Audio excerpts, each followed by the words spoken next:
ગુજરાતમાં હાલ વરસાદનો માહોલ તીવ્ર બન્યો છે અને હવામાન વિભાગની આગાહી અનુસાર આજે પણ રાજ્યના અનેક વિસ્તારોમાં વરસાદી માહોલ યથાવત રહેશે। રાજ્યમાં હાલ 3 વરસાદી સિસ્ટમ સક્રિય હોવાથી ભારેથી અતિભારે વરસાદની શક્યતા છે। ખાસ કરીને ઉત્તર ગુજરાત, કચ્છ, પંચમહાલ અને મધ્ય ગુજરાતના કેટલાય ભાગોમાં ભારે વરસાદની આગાહી કરવામાં આવી છે। દરિયાઈ કાંઠાના વિસ્તારોમાં તોફાની મોજાની આશંકાને લીધે માછીમારોને દરિયો ન ખેડવાની સૂચના આપવામાં આવી છે। હવામાન નિષ્ણાત અંબાલાલ પટેલના જણાવ્યા અનુસાર આગામી 24 કલાકમાં વરસાદી તીવ્રતા વધુ વધશે।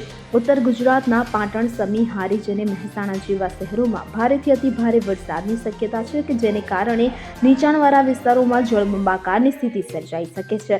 તેમજ કચ્છ, પંચમહાલ, મધ્ય ગુજરાતના કેટલાય ભાગોમાં પણ ભારે વરસાદની આશંકા છે। અંબાલાલ પટેલના જણાવ્યા અનુસાર કેટલાય વિસ્તારોમાં 8 થી 10 ઇંચ વરસાદ પડી શકે છે, જેને કારણે ઉત્તર અને દક્ષિણ ગુજરાતના કેટલાય ભાગો જળમગ્ન થઈ શકે છે। ખાસ કરીને 7 જુલાઈથી 12 જુલાઈ 2025 સુધી ગુજરાતમાં ધોધમાર વરસાદની આગાહી છે કે જેમાં રાજ્યભરમાં ભારેથી અતિભારે વરસાદ થઈ શકે છે। જો કે 18 જુલાઈ પછી વરસાદનું જોર ઘટવાની સંભાવના છે, જેનાથી અસરગ્રસ્ત વિસ્તારોને થોડી રાહત મળી શકે છે।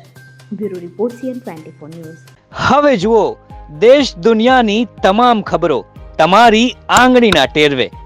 ઉઠાવો મોબાઈલ અને Google Play Store પરથી ડાઉનલોડ કરો અમારી CN24 ન્યૂઝ મોબાઈલ એપ।